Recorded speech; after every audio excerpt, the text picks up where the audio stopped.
Are you not flexible enough to touch your toes? This is a concern that many people come into our studio with. But how can you go about not only increasing your flexibility, but also changing your perspective to understand if touching your toes is even important? Well, in today's episode of the Exercise is Health podcast, this is exactly what we are discussing. We're going to cue the intro song, and then we're going to dive right into this conversation. Welcome to the Exercise is Health podcast, where we're talking about exercise, health, and the interconnectedness of the two. We are your hosts, Charlie and Julie, and we will be coming to you every single week from our studio, Muscle Activation Schaumburg. Hey, what's going on, exercisers? This is Charlie. Before we dive into this week's episode, I want to ask you if you've ever thought to yourself, wow, the information on the Exercise is Health podcast is so great, but how do I go about implementing it? This is a question that we have been hearing time and again from so many of you. And because of that, we have created something that you are going to absolutely love. And that is the One Workout Away Challenge. See, you are just one workout away from feeling stronger, from functioning better, and from living healthier. And over the course of 28 days, Julie and I want to teach you how. To learn more about the next One Workout Away Challenge and get signed up, go to owa.matschaumburg.com.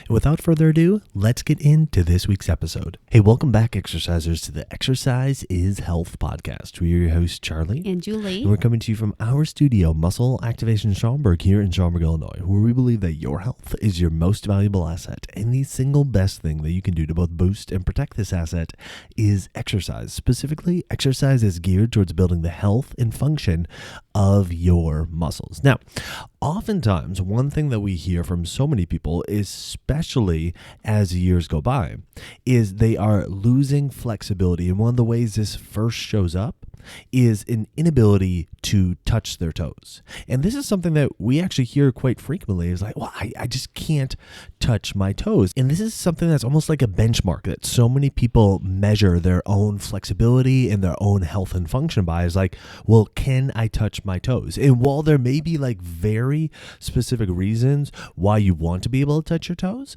we need to go about asking, one, is touching your toes even important? And number two, if it's something that you do need to be able to do, how should you go about improving your ability to go and touch your toes? Absolutely, Charlie. It is totally like a benchmark thing of like, I could touch my toes and now I can't touch my toes, or I've never been able to touch my toes. And I think the way that we are kind of brought up in PE in school and, what we see in classes and stuff in the fitness industry, touching your toes seems like something that everyone should be able to do. Now, it is interesting the amount of emphasis that's put on it because you and I, Charlie, we see all the time where clients come in and that's something they'll tell us. And so in our head, that means that people find it important, or again, like an important like check mark, benchmark to say like, I can do this. This is a sign that I'm either flexible or not flexible. I'm healthy or I'm not healthy, or I'm mobile or I'm not mobile, right? So I think we really do also need to understand where we get this idea of like, we have to touch our toes. Like, have you never been able to touch your toes and you just always have thought it was a problem? Did you used to be able to touch your toes and now you can't touch your toes? That could be a sign that you might be losing mobility. If you've never been able to touch your toes and you still can't touch your toes, that might be like a body structure thing. And that's something that maybe you won't be able to change. Or are you comparing yourself to when you did gymnastics when you were 5 and you have a video of yourself touching your toes when your joints and ligaments were in a very different state than they are in adulthood, because our bodies are required to do different things as they age and as they kind of quote unquote grow up a little bit. So I think it's really important to understand, hey, if you have never been able to touch your toes, you might not ever be able to touch your toes. And that's okay because we do all have a skeleton and our skeletons might max out at different points. Also, if you've been an adult and you could touch your toes and now you can't touch your toes, that could be a sign that something in your body is not being maintained well, right? Your body's starting to restrict motion for some reason. So there could be some room for improvement. But either way, whatever situation you're in, these same steps will apply to you of what we're going to talk about, of what to do if you can't touch your toes. Yeah, Julie, that's such a great point. And I want to reiterate that is when it comes to doing something physical, including touching your toes, if you feel like it's important for you to do, you have to understand like where your body has been. And so what I mean by that is, have you been able in the past to touch your toes? And if it's always been a no for you, well, then you need to be open to the fact that maybe touching your toes just isn't in the cards for you. And that's okay. All right. And so it doesn't mean that you are not flexible. It doesn't mean that your body doesn't function well or anything like that. However, if you have always been able to touch your toes and you're noticing more recently that touching your toes isn't as easy or doesn't happen as frequently, or you're just not able to do it at all, well, then that can be a sign that, okay, something's going on. There's some changes that are happening within your body. You may want to get ahead of those sooner rather than later so the effects of them don't become more significant. Okay, so it's just understanding that perspective, just reiterating exactly what Julie said, because it's such an important point that we need to be able to internalize. Not just with things like touching our toes, but, with like reaching up overhead or bending down to pick something up off the ground. Just think about, okay, well, is this something you've always been able to do and more recently you can't? Or have you not been able to do it for like a really long time? I'm talking like 10 years, 20 years, something like that. Because if that's the case, it may just not be in the cards for you to do at this moment. So understanding that is number one. And then let's get into talking about, okay, well, what can you do if touching your toes is something that you want to be able to do, that you have been able to do in recent memory, but we need to start nudging the function and the health of your body back to being able to do it.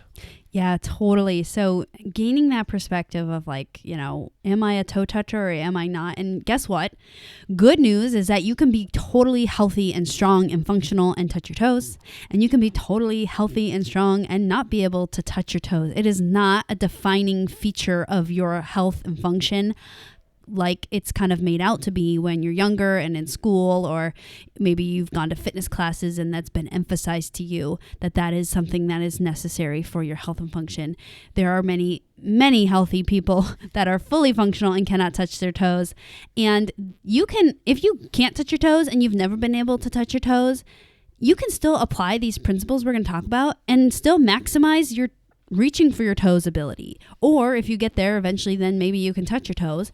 But either way, we're still trying to maximize function in this certain range, which is like a forward bend, right? Like bending at your hips, bending in your spine, maybe a little bit in your knees to achieve that toe touch. So either way, the good thing is that we're working with the muscle system, and the muscle system is highly, I want to say suggestible, but more like adaptable, right? It's very adaptable, meaning we can apply a different input, like put it in a different environment, and it can change for us if we ask it to. So step number one, when it comes to trying to change your flexibility so that you can touch your toes, is really gaining that perspective. Why do I need to touch my toes? Is it important that I'm spending so much time and energy to even listen to a podcast about touching my toes?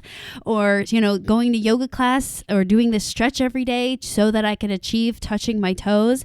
And then figuring out what actions will actually help me do this and which ones are holding me back from doing this. And then to further that point, just understand like, okay, are you flexible enough to do the things you want to do in life? Okay. Now, while touching your toes may not be something that you do consistently throughout your day, putting on your shoes and being able to tie your shoes, being able to put on your socks or your pants or your shorts, those are all things that kind of involve that same motion. And hey, if you can't put on your pants, like that's kind of an issue unless you're just sitting on Zoom all day, right? Like if you're going to be leaving your house, you got to be able to put on some pants. So we got to make sure you can do that, right? It would be helpful if you can put on socks and shoes, especially as the weather gets colder and you're not just wearing your sandals or flip-flops all day, right? So there are some actual like life things that are kind of similar but not exactly the same as touching your toes, then you need to ask yourself, okay, can I at least do all the things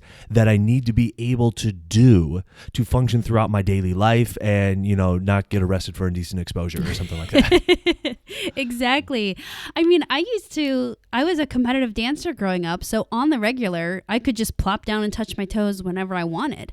And then as I, graduated from high school and college, I stopped dancing and started, working like the rest of everyone else and stopped dancing so much. So I wasn't practicing touching my toes all the time. And I have to say that while I wasn't touching my toes, my body stopped being able to touch my toes as easily and as far, but I didn't lose any function. So it wasn't really a factor of function, but more of practice for me. So if I ever wanted to go and touch my toes, I can do some really quick little exercises and be able to touch my toes again without ever losing function. So I love that you brought that up, Charlie, in point number 1, because so many people feel like if I touch my toes, that means I'm functional. No, if you can do the things you want to do in life, like get yourself dressed, put on your shoes, be able to exercise the way you want, be able to move your body the way you want, well, that is why we need flexibility, not so that we can achieve some arbitrary toe touching. And just so you guys know, Charlie and some other people out there have really giant disadvantage because you have really long legs. So it's not really a fair judgment of flexibility even to be able to touch your toes. Or you short-legged people, you guys probably easily touch your toes because it's not too far out there. So the reason to be flexible is to function and do the things you want in life, not necessarily so that you can touch your toes. No, it's such a great point. I mean, I just want us all to remember that I'm pretty sure Tyrannosaurus Rex could not touch his or her toes, but I'm pretty sure that Tyrannosaurus Rex could do most things that he or she wanted to do in life. So yeah, that's a good one. All right. So after we got step number 1 is just understanding of whether or not we have the flexibility and the joint motion to do the things in life that we want to be able to do. Let's say we actually feel like we're a little bit lacking in those areas. Hey, we actually do need some more motion to be able to get down and tie our shoes, to be able to put our pants on with greater ease or get out of a car more easily, okay?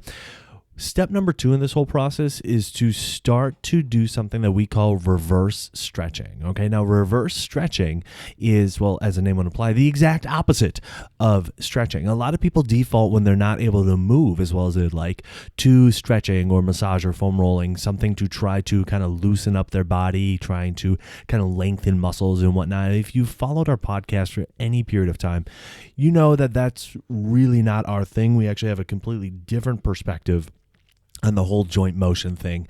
And the way we look at it is saying, okay, well, your muscles are the things that are supposed to be moving your joints. And if your muscles, aren't as strong or functioning as well as they need to, moving your joints is going to be a more difficult task. So a way to go about helping your joints move better is to get your muscles stronger, help them start to function better. And one way that we help people do this is with what we call reverse stretching. Absolutely. Charlie, I think that when we feel like we're not flexible, those are the first things that come to our head, like stretching, foam rolling, massage, relaxing our muscles, right? So that we can move better.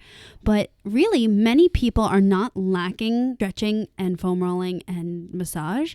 They're lacking connection to their muscles and activation of their muscles, like squeezing, contracting their muscles. The one function that a muscle does is to contract and squeeze. And so when we don't practice that, it kind of loses that ability. And so what happens is that we can't move as far. And when we don't move as far as we want, we label that as not flexible.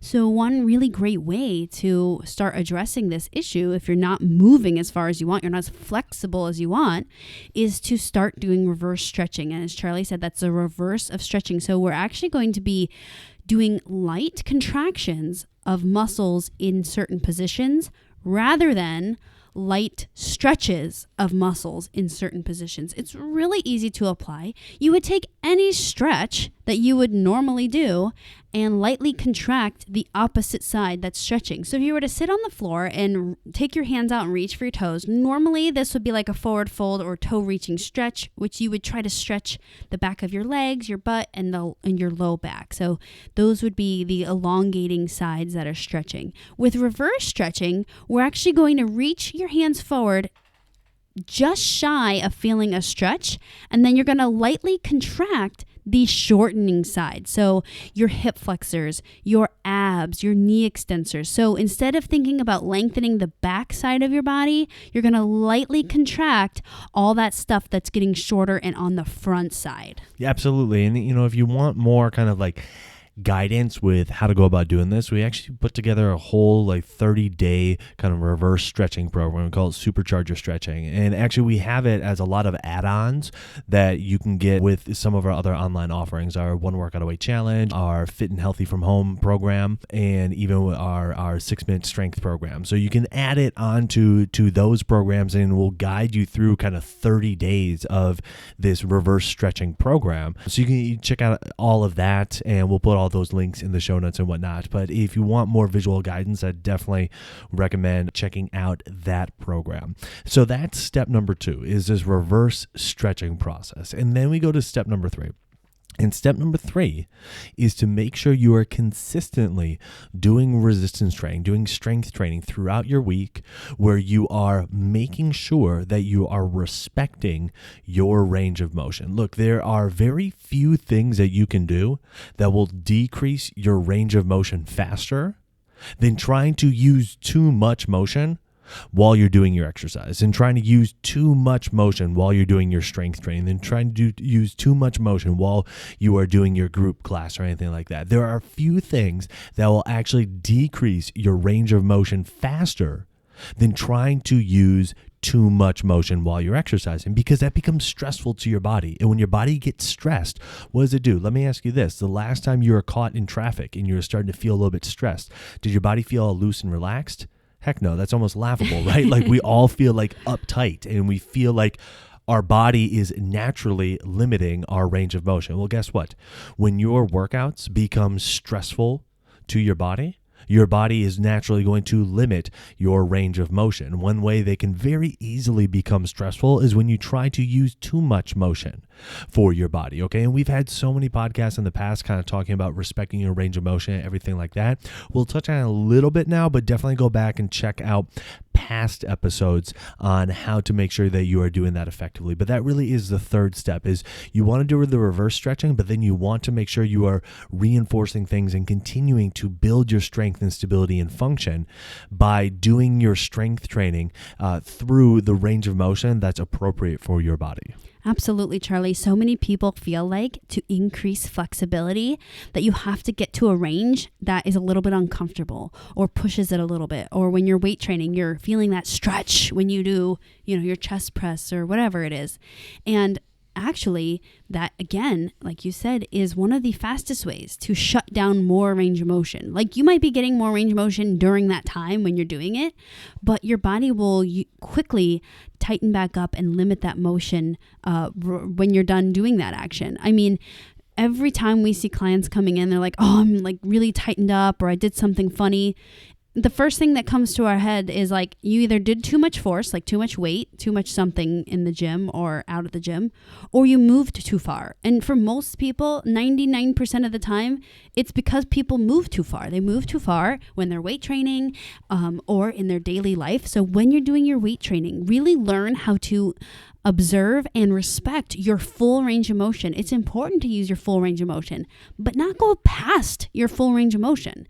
And sometimes your full range of motion is going to look different than the instructions on the machine's full range of motion. Like, those are not real people. Every person has a different full range of motion, and it's our job to respect it and not violate it. And violating your full range of motion is one of the biggest ways to shut your body down, to like retighten or reduce flexibility after that workout. Absolutely. And again, if you want kind of more hands-on guidance with this, so this is a lot of what we talk about in the One Workout Away challenges that we run, as well as the Fit and Healthy from Home program that we put together. And again, we'll put the links to all that in the show notes. So definitely check that out if you're looking at, okay, well, how do I make sure that I'm respecting my personal range of motion while I'm exercising so I don't lose flexibility? Definitely check those out. Yeah, I wanted to add on to that third point too, is that you might be exercising and you're making yourself tight by abusing your full range of motion, like going too far.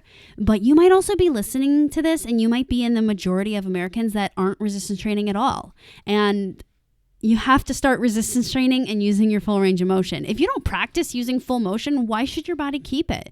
What you don't use, you will lose, including motion, strength, all that stuff. So if you are in the majority of people that aren't resistance training, listen to some more of our podcast and start resistance training, respect your range of motion, show your body that you need this mobility. Because if you don't, your body will certainly start losing it, and it will show up in ways of losing flexibility, like, oh, I can't touch my toes now. Exactly. And so really, what are the problems if you're not following these steps that we laid out? First, making sure that, or just asking yourself the question, like, are you flexible enough to do the things that you want to do in life? 2, starting to incorporate some of this reverse stretching. And then 3, making sure that you are doing resistance training, respecting your range of motion and utilizing your full range of motion. Well, the biggest thing that we see is when people don't go through these steps is they continuously get frustrated with how their body is functioning. Okay. They just feel like they're on a downward spiral, like there's nothing they can do to stop it, that they are continuously losing strength, losing stability, that they're losing their function, that they're losing their range of motion. And they're just like, well, I guess this just happens when you get to, whatever age. But the fact of the matter is that it doesn't have to be that way. In fact, just by following these really simple 3 steps, you can completely reverse that downward trend that you feel like you may be on. And you can start to notice, oh, wow, I can actually do the things in my life that I want to do with greater ease. I can do the things in my life that I want to do and actually enjoy doing them because they're not hurting while I do it. My body's not hurting. My joints aren't hurting. My muscles not hurting while I'm doing the things in my life that I want to do, whether it's something like picking your grandkids up off the ground or being able to, carry your groceries in, being able to just put your carry-on bag in the overhead compartment. I mean, geez, we've traveled a lot, the last few weeks, and the number of people that get on the plane and don't have the ability to take their carry-on bag and put it in the overhead compartment, and not because they are 4'6", but rather because just like the function of their body is not where it needs to be able to do that. I mean, if there's something in life that you want to do that you're not able to do, implementing these 3 steps can help you start to do that easier. And that's really what success looks like with this whole exercise process. Absolutely. We are really wanting you to exercise not for the topical things, not so you can touch your toes or you can do a fancy move in the gym or so that you can say you lift 100 pounds over your head. Those are all topical things. And if you think those are cool, then great. I'm glad maybe you can do them. But really the real success in being flexible and mobile and functional and strong is about living your life, right? Like, can you toss your bag up over the overhead compartment in the airplane? Can you sit in an airplane seat? I mean, it's not comfortable for anyone, but is it causing you extreme pain or discomfort? Can you not get out of the chair? So we're really looking for you to do healthy things in the gym that create freedom in your active life, right? So like you can be flexible and mobile in your daily life. We don't care if you can touch your toes. We care if you're doing the things you want to do with relative ease. Now, if you want some more hands-on guidance of like how to go about implementing this, we have a new 1 workout away challenge starting very, very soon. If you've never joined us before for 1 workout away challenge, this is 4 weeks, 28 days of live workouts, bonus workouts, exercise education, where Julie and I are coming to you live in your living room while we're broadcasting from here in our studio. So regardless of where in the world you are working out with us, you can do these workouts with us, minimal equipment, get them done in under 25 minutes, and they are all designed to build the health and function of your body. So we have a new 1 workout away challenge starting soon. All you have to do to get registered is go to owa.matschaumburg.com. And that's also where you can add on the supercharger stretching program, that reverse stretching program that we talked about, 30 days of kind of guided reverse stretching. So if you'd like to add that on, you can do that as well while you are there. So who do you know that needs to hear this episode? Who do you know that is interested in improving their flexibility, that feels like they should be able to touch their toes, that wants to be able to touch their toes, but they're not currently able to? Share this episode with them so they can hear our perspective on not only just the idea of trying to touch your toes, but this idea of trying to improve your flexibility and your function overall. And while you're online, head on over to Apple Podcasts and leave us a rating and review. It helps people find our podcast when they're looking for information on exercise and when they're looking for information on health. So if you found value value in this conversation today, let us know by leaving us a 5-star rating and review. Well, thanks so much for tuning in. We always appreciate it. Have a fantastic week, and we'll talk with you all next week. So what did you think about that episode? Did you find the information useful? If you would like some more in-depth guidance on applying this kind of information to your own workouts, make sure to sign up for the upcoming One Workout Away Challenge. You can get registered by going to owa.matschaumburg.com.